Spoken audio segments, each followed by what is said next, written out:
외국에서 있었던 일입니다. 한 아이에게 동생이 생겼습니다. 이 동생이 조금 크자 이 누나가 동생에게 가서 그런 말을 합니다. 동생아, 천국에 대해서 나에게 알려줘. 나는 벌써 천국에 대해서 잊어버렸어. 또 목사님 자녀가 하는 말을 이 목사님이 기억했다가 책에 이런 글을 쓰셨습니다. 우리 성도님들 중에 혹시 태어나기 전에 기억을 가지신 분이 계신가요? 태어나기 전에 내가 어땠고 내가 하나님과의 관계가 어땠는지 내가 어떻게 있었는지 혹시 알고 계신 분 계실까요? 제가 어렸을 때 고민했던 그 고민 중 하나가 그런 것이었습니다. 내가 태어나지 않았을 때 우리가 하나님을 알지 못하는 것처럼 만약에 내가 존재하지 않는다면 하나님에게 내게 어떤 의미가 있을까? 내가 존재하지 않는다면 하나님이 과연 내게 인식이 되기나 할 수 있을까? 이런 고민을 한 적이 있었습니다. 지금 생각해보면 되게 유아적인 생각이죠. 우리가 이제 성장이 충분히 일어나지 않은 아이들하고 술래잡기를 해보면 아주 재밌는 모습을 볼 수가 있어요. 아이들이 이제 숨는다고 숨는데 모두가 봐도 다 알 수 있는 엄폐물이 없는 그런데 쭈그리 앉아서 눈만 감고 있습니다. 그러면 아이는 자기가 완전히 숨었다고 생각을 합니다. 왜냐하면 어린 아이는 자신이 눈을 감아서 눈앞이 어두워지면 다른 사람에게도 어둡다라고 생각하기 때문입니다. 굉장히 유아적인 발상이죠. 내 눈에 없으면 없는 것이고 내 눈에 있으면 무조건 있는 것이라고 여기는 것. 자신의 관점에서 벗어나지 못하는 것을 유아적인 관점이라고 흔히 생각을 합니다. 이런 유아적 관점은 제3자의 입장에서 자신을 객관적으로 평가할 수 있는 능력이 없는 것이죠. 오늘 잠언 기자는 우리에게 말합니다. 내 자녀를 훈계하라. 훈계하라는 단어를 자세히 보면 그 훈계의 대상이 스스로 어떤 규례를 스스로 지킬 수 있을 때까지 그 규례를 벗어나지 않고 정확하게 그 규례의 틀에 맞출 수 있을 때까지 훈련시킨다라는 뜻이 있습니다. 이 규례는 하나님의 뜻이라고 할 수도 있고 율법이라고 할 수도 있겠죠.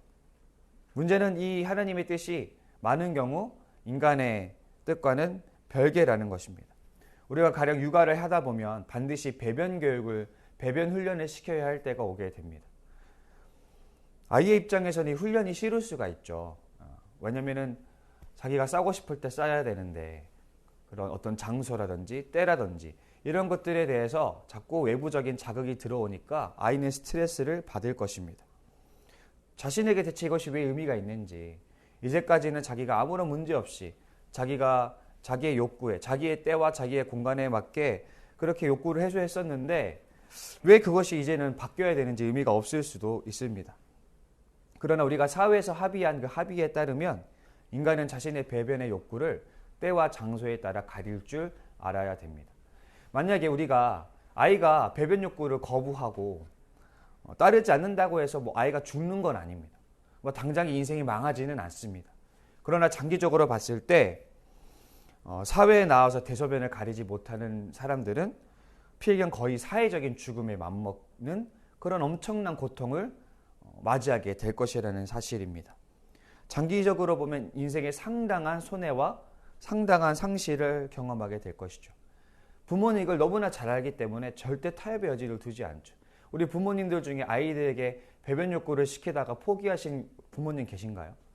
없을 것입니다. 왜냐하면 이 배변 교육은 사회에서 인간으로서 재노릇하기 위해서는 반드시 필요한 과정이기 때문에 부모도 이 과정은 절대로 타협을 할 수가 없는 것입니다. 그럼 아이들은 스트레스를 받고 하기 싫음에도 불구하고 자신에게 불편한 그것을 결국은 수용하고 그것을 통과하는 과정을 거치게 되는 것입니다. 생각해보면 신앙에도 이와 비슷한 시간들이 있는 것 같습니다. 오늘 본문에서 채찍과 꾸지람이 지혜를 준다라고 말합니다. 왜 이런 징계가 필요한가 하면 우리는 너무나 잘 알죠. 훈육의 대상들이 쉽게 이것을 받아들이지 않기 때문이죠. 우리는 이제 뒤에서 종에 대해서 이야기하는 것을 보게 됩니다.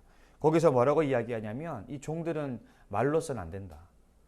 말로서는 그들이 바뀌지 않는다. 심지어 그것이 옳다는 것이 그 주인의 말이 옳다는 것을 인정함에도 불구하고 그 행동을 따르지 않는다라는 것을 잠언에서 말하고 있습니다. 그래서 적절한 말과 동시에 어떤 외부적인 자극이 필요하다는 것을 암시적으로 본문은 말하고 있습니다. 우리가 예전에도 말씀드렸다시피 이 여기서 오늘 등장하는 자녀는, 그죠? 그 꾸지람과 채찍이 필요한 자녀는 반드시 우리의 육신의 자녀는 아니라고 말씀드렸습니다. 이 자녀는 사실은 하나님의 관점에서는 모든 인류죠. 훈육의 대상이 되는 모든 인류가 사실은 오늘 새겨드려야 되는 말씀입니다. 다시 말해서 오늘 본문을 통해서 그저 부드러운 말로는 좀채 순종하지 않는 완악한 자신의 모습을 발견할 수 있어야 한다라는 것이죠. 제가 이전에 사역하던 교회에서 담임 목사님이 새벽 예배에 한 가지 당부하신 것이 있습니다. 모든 교육자는 반드시 새벽 예배 때 1시간 이상 기도하고 간다. 이것이 이제 목사님의 당부였습니다. 새벽 예배가 5시면 5시 반에 새벽 예배가 끝나고 그때부터 6시 반까지 이제 기도를 합니다. 저희 담임 목사님은 8시 반까지 하시더라고요. 그래서 이제 저도 많이 도전을 받았는데 사실 저는 어떤 자극 없이 가만히 앉아 있는 걸 굉장히 힘들어하는 사람입니다. 그래서 새벽 기도가 되게 힘들었어요. 몸이 베베 꼬이고 잡생각이 나고 졸음도 오고. 사실 새벽 기도 많은 시간들은 그런 것들과 싸우는 시간들이었습니다. 그러면 그 새벽의 기도의 시간들이 고통만 있었느냐 하면 그건 절대 아닙니다. 부인할 수 없는 하나님의 은혜가 있었고 또 그 시간들이 저에게는 성장의 시간이었고 또 제가 살아갈 수 있는 힘을 얻는 시간들이었습니다. 그래서 저는 지금도 주변 사람들에게 이야기할 때에 그 과거의 그 새벽의 시간들이 나를 살렸다. 정말 내가 그 시간들이 정말 내게 필요한 시간이었고 정말 은혜의 시간이었다라고 고백합니다. 그러나 다시 한번 할래? 라고 이야기하면 절대로 안 할 겁니다. 이것이 신앙생활이 아닐까 합니다. 우리가 이제 기도의 맛을 알고 말씀의 맛을 알아서 그것이 좋은 줄 알아도 불구하고 선택의 여지가 주어지면 우리는 항상 망설이게 되고 항상 다른 것을 선택하게 되는 것이 신앙생활이 아닌가. 기도를 열심히 하다가도 말씀을 즐겁게 읽다가도 거기에 내가 지불해야 되는 대가로 인해서 섣불리 그것을 선택하지 않게 되는, 결국에는 또 미온적이게 변하게 되고 결국에는 좋은 것을 알매도 불구하고 지지부진하게 되어버리는 것이 신앙생활이 아닐까 생각을 하게 됩니다.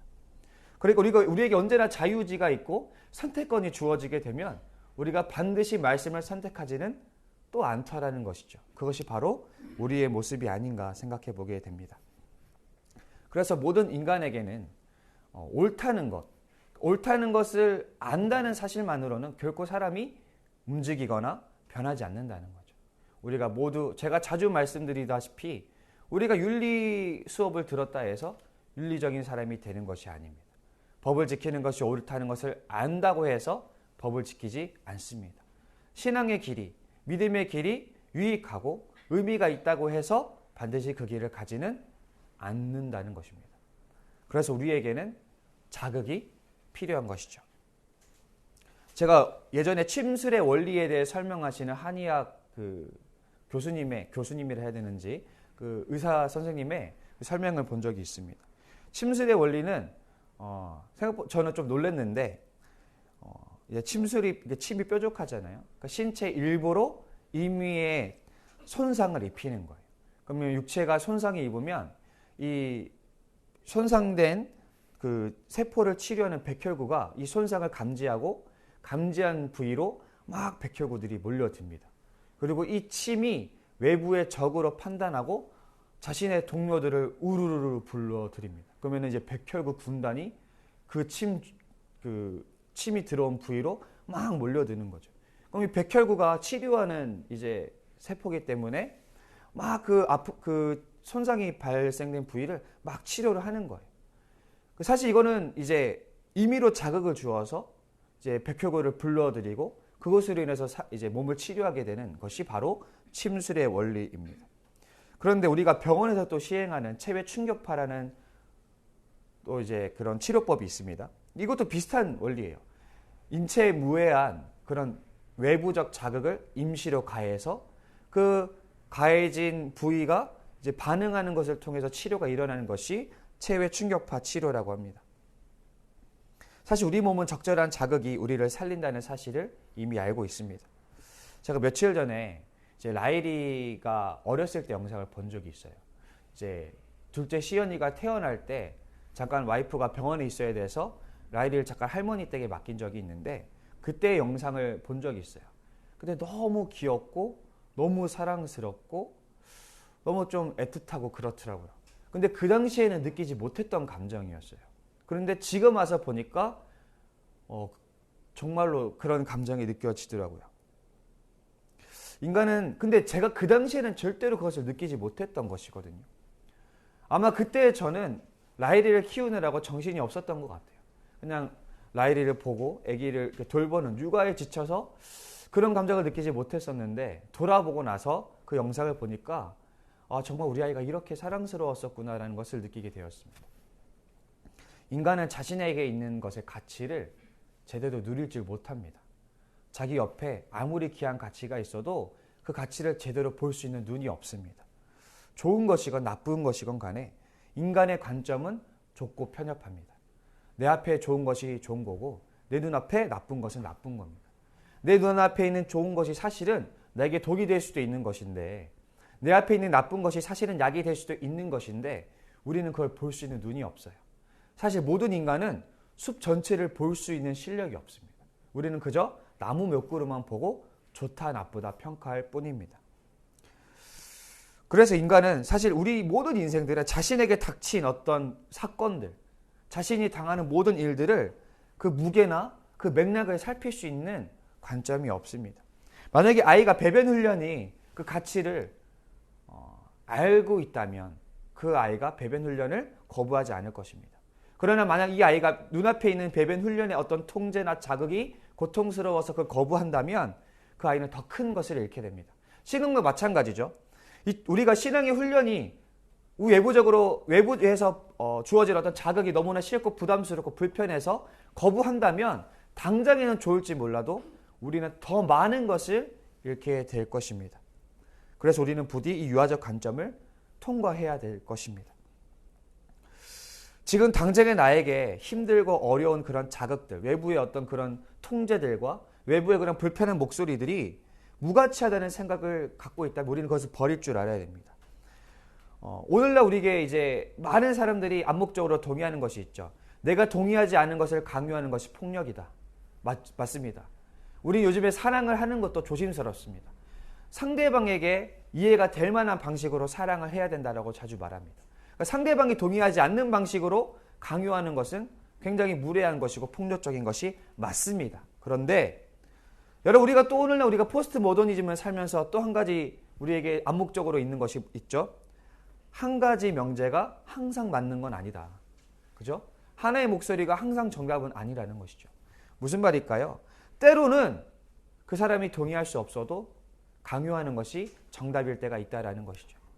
우리가 이제 사역자들 회의를 하다가 목사님이 이제 설교 때 좀 꽂히신 부분이 있어요. 구조선 얘기를 좀 설교 때 하길 원하시는데 여러분 생각해 보세요. 내가 배에서 구조를 당했어요.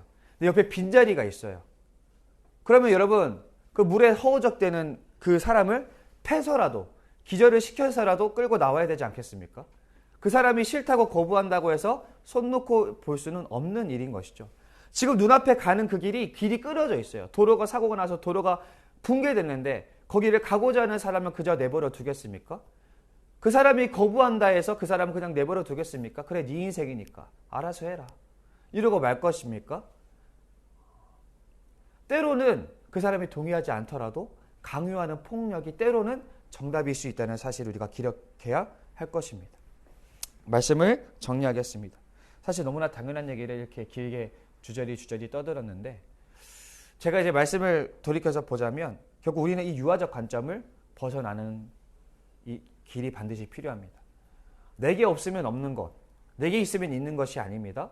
내게 고통스럽고 내게 악하면 악한 것이 아닙니다. 때로는 내게 고통스럽고 내게 불편하고 거북스러운 사람들의 목소리와 질타가 때로는 외부의 어떤 자극과 통제와 압박이 때로는 물론 많은 경우 그것이 폭력이 될 수는 있지만 때로는 그것이 나를 살리는 구원의 길이 될 수 있다는 사실을 좀 기억했으면 좋겠습니다. 그래서 언제나 나만이 정답이라는 그런 자신만의 관점을 좀 내려두고 타인의 거북한 어떤 목소리들과 불편한 목소리를 귀담아 들을 수 있는 겸허하게 그 태도를 받아들일 수 있는 우리 모두가 될 수 있기를 바랍니다.